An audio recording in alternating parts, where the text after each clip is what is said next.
Welcome to Tag Happy Tips. Today we're going to be focusing on Motion 5 as a quick introduction, get to know. Now there's going to be a lot of things that I'm going to brush over and not talk about. I'm really just going to be focusing on the process of just opening the software, getting a feel of the different windows, how to work with the layers, shapes, images, as well as kind of exporting a project. A very basic walkthrough, get to know, a very quick introduction. Alright, so as I've opened up Motion 5, you can see the project browser window here. I'm just going to select on Motion Project, effectively opening up a blank page, so to say. And over to the right hand side, I've got your preset of Broadcast HD 1080p. As you can see, you have different options here like 4K, 4K Cinema Digital. In this instance, I'm just going to have it on 1080p. Below that is your frame rate. I've got this set on 29.97. At the moment, I've got the duration of my motion project at 30 seconds. You can change that to 60 seconds, 120 seconds, whatever you want. If you do click on seconds, you can also work in time codes or frames. I'm going to keep that on 30 seconds. And down in the bottom right-hand corner, you've got your open project, which I'm going to do now. Once Motion has opened, you can see a bunch of different windows here. Over to the right-hand side, this window holds the library and inspector. The library is kind of where you go to get your behaviors and filters. These are probably the two most popular places I go. What have we got down here? Shapes. That's another popular one that I use. And favorites. Favorites is the folder where if you create certain filters or behaviors or collections of, and you feel like you want to be using them between multiple motion projects through the year, once you've built them, you can effectively drag that build from the Layers tab, which is kind of where my mouse is now and what it's clicking on, and you can drag it across into your favorites folder. And you can kind of see all the different types of favorites that I've built over the past 6 to 12 months there. Now over to the right hand side of library, you've got the inspector. The inspector is where you go to adjust the features, the presets, the behaviors of whatever image, shape, filter or behavior you've got on the project. Over to the right of the library and inspector window, you've got your Layers tab, and this is kind of where you build out your project, which we're going to be seeing in just one moment. Below that, you've got your timeline. The timeline can be comprised of just the layers and where they kind of start and finish. And you can kind of open and close that by clicking on this little film icon here. Boom. And over to the right of that, this is where you want to bring up your timeline for your sound. And you got your timeline for the keyframe. So typically the keyframe, the main timeline and the keyframe are the two that I use most often. This little black window here is the viewer. So whatever you're kind of creating is where you see that. It's set to 100% at the moment. I'm going to go up here, click on the 100% and just drop that to 50. And you can kind of see that's my 1080p 16:9 ratio clip. Now sometimes I do want to be working on a smaller window purely because I create animations, etc. that kind of go over the page, so to say. Over to the right of that, I've got my render that I use often, and I move that between full, half, or quarter. It just means that depending on how many layers I've built up, the computer might have issues playing back in real time. So I'd go up to render, drop it to quarter. The computer doesn't have to work as hard to play it back in real time. Back to full resolution for the time being. View, every now and then I want to show my overlays. Every now and then I want to turn on and off my dynamic grids. That allows the images to kind of snap in place on the build. Sometimes that can be annoying, so sometimes I do like to turn that on and off. The HUD icon window, you can see that little thing popping, disappearing and coming and going. That's the HUD. Now that kind of gives you, depending on what I'm selecting on, that might give me very quick access to the inspector window in a way. It's another way to kind of get into behaviors, filters, etc. And that's through the HUD window. And over to the right of the HUD, we have got the share. That's where you kind of export your project. Now that's pretty much, in a very quick sense, the main things that I use on the software. You got all these other little tabs up here. You've got your make particles, replicas, etc., etc. But for the time being, we're not going to focus on any of that. What I want to do now, so I just want to kind of get a rectangle up on the screen here. So on the viewer window down the bottom here, you got a little square icon. I'm going to select on a rectangle, and then I'm just going to click and drag.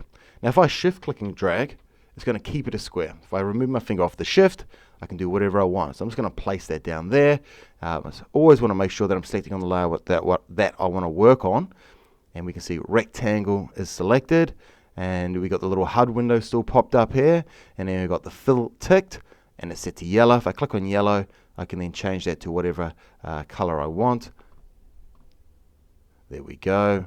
Okay, just click that on once more, and I'm going to go magenta. So I'll set that to magenta. I'm just going to go back down to the shapes viewer window, down to the little shapes icon. This time I'm going to select on a circle, and now I'm going to go shift click, drag out, and I've created a circle. And I just want to once again re-click on circle. My HUD window is still available. I got the fill, it's ticked. I'm clicking on the magenta color. I've got my color panel here, and I'm now going to select on a cyan. Okay, I'm going to go back down to the shape icon, select on line. I'm just going to kind of draw a line out. Ta-da! And I'm just going to kind of re-click on line just to make sure it's engaged properly. I've got the outline selected, in this case set to white. I'm going to click on the color white, and this time I'm going to make that, what do we got here, yellow. Alright, so now that we've got kind of 3 shapes up, I'm going to now just want to close off these HUDs and colors just to keep it a little bit tidier. And we've got my line, my circle, my square. And you can see the square is below the circle and line, and as we can see in the actual image itself, the square is below the circle and the line. Now if I take that rectangle and drag it up, you can kind of see this little line appearing between the layers. In this instance, let's drop that back down. Oh, undo. I'm going to drop it between the circle and the line, and now all of a sudden we've got the line that's on top, below that is the rectangle, and then below the rectangle is the circle. So I'll just kind of click on rectangle here, go down to my viewer window, got the little arrow here, and under that little arrow gives you a lot of kind of quick access. In this instance I'm going to use the transform tool, and I can just literally click on the rectangle and drag that around, and as we can see, the line's on top, followed by the rectangle, followed by the circle. Alright, let's just go down to the timeline here. And as we can see, you've got your layers tabs that we're kind of working on up the top here. But this time, over to the right, you've got the length of how long that shape is in the project itself. So if I just click on line for the time being, and I can drag my playhead left and right. So let's just say I just want to drag it to anywhere. And on the keyboard, if I hit the I button, it creates an endpoint for that line. So anywhere before that line starts, it's not there, and then when the playhead rolls over it and it goes over the line then shows up. Now if I kind of just drag down a bit further here, once again making sure the line is engaged, I'm now going to select on O. It can create an out point, and then all of a sudden the line disappears. So I'm just going to do that for the other two in different places here. I'm going to do it selecting on the rectangle. I'm now going to select the I for endpoint. I'm just going to drag the playhead to where I kind of want it to be on the timeline. I'm now going to select O for out, and likewise I'm going to do the same for the circle. Selecting on circle, I for the endpoint, drag it across, O for out. Now let's say we want the line to be showing up first, in which case I can select on line, and literally by selecting on that layer in the timeline here, I can drag it left and right.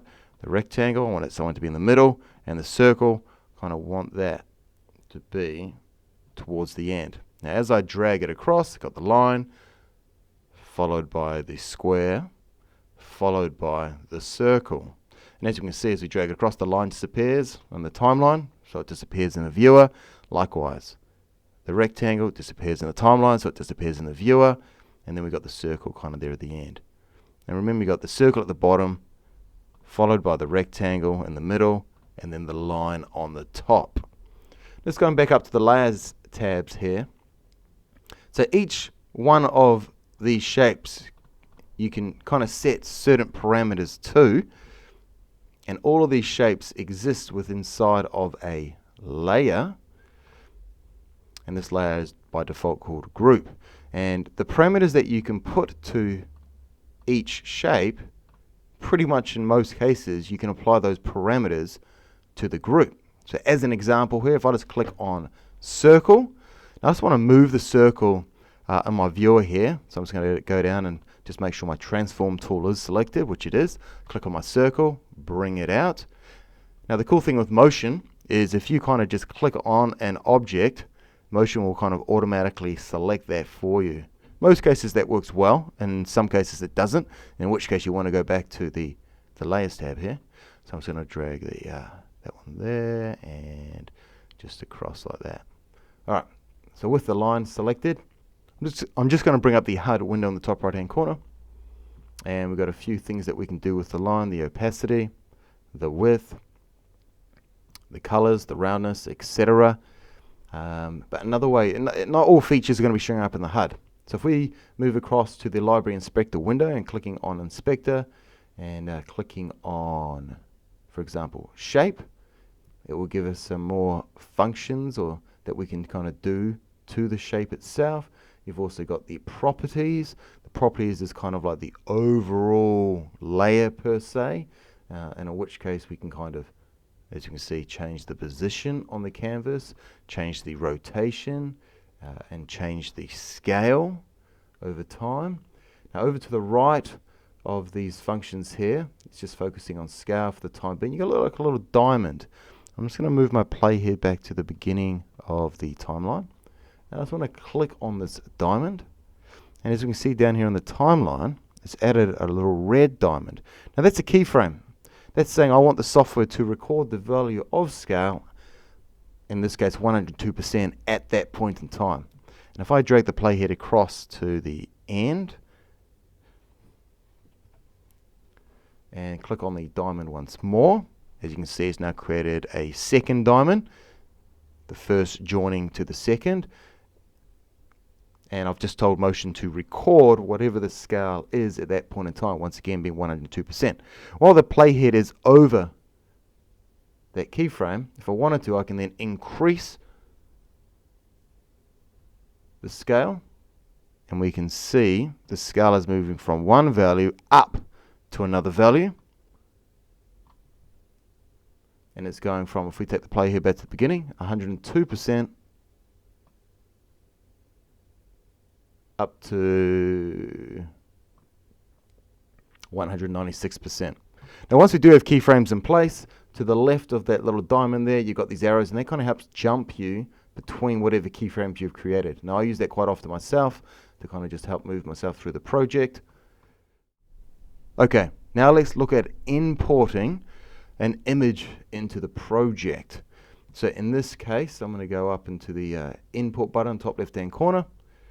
I'm then going to be moving between, what have I got here? I'm going to just import whatever I want. There's no big deal here. What I'm going to do, I'm going to select on this one here. Final, make sure. No, that's the one I want there. That's going to give me something. Import. And what it's done is it's imported it in my timeline at the top of all my layers.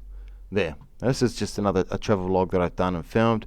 And remember, my project's only 30 seconds long, so I'm only getting to see the first 30 seconds of this project here. Now if I wanted to, I can kind of make sure the layer is selected, and I can go down to my timeline, and I can literally drag my project to the left, and it will kind of slowly move it across. And I'm going to be here for quite some time. I believe this one's about 20 minutes long. Let's get a nice image here done.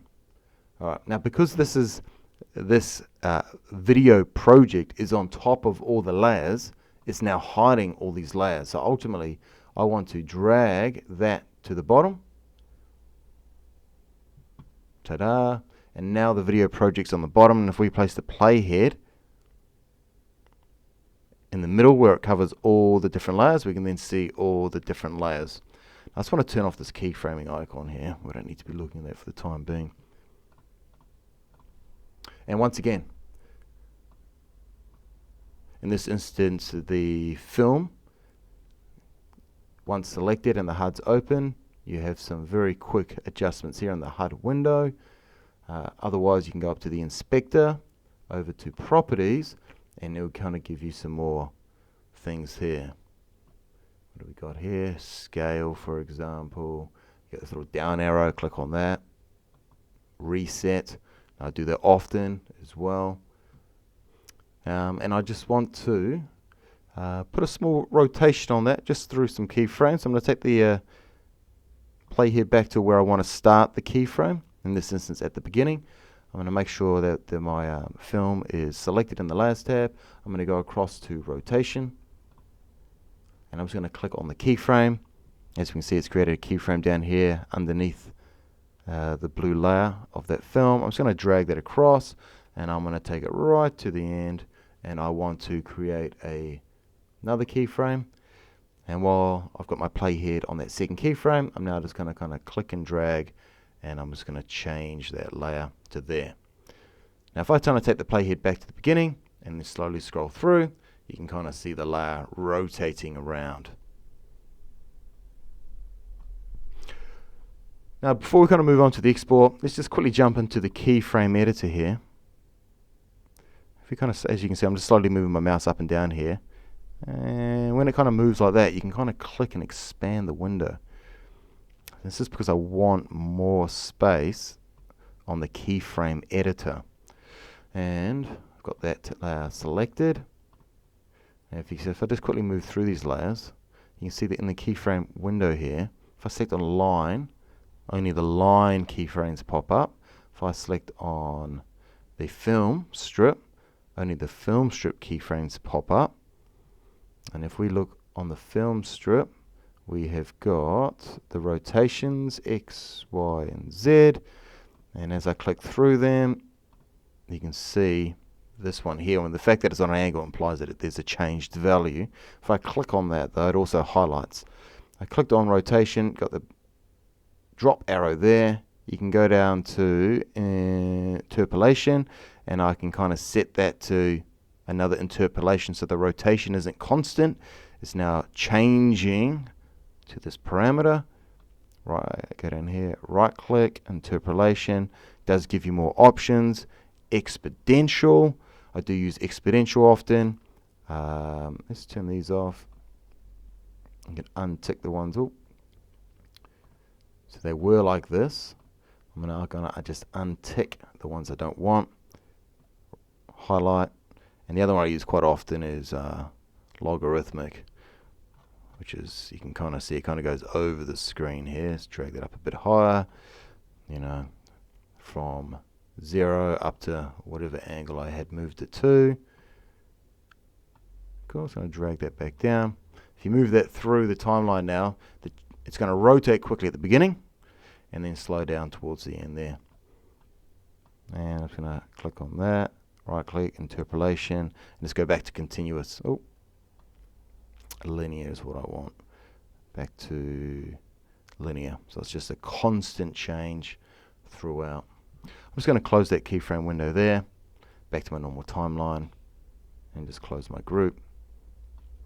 Now sometimes when you are working with groups, everything within the group itself, you want to move through the timeline. Alright, so in this instance here, I've got my group, I'm going to select on it, and then I can kind of drag that through the timeline, and there are no shapes. There are no shapes because the shapes only really started from this point forward. So just kind of collapse that, and then you can see, if I drag that, everything moves left to right in that group layer itself. Alright, let's move up to the Export tab now, the Share tab, top right hand corner. If I click on Share, it's going to give me a few different options. The most common one that I personally use is just generally export the movie. Another one that I use is kind of export the image, export it as an image sequence or as a save current frame. I do save current frame if I want to, sometimes when I want to make thumbnails as an example. But for the time being, I'm going to select on Export Movie.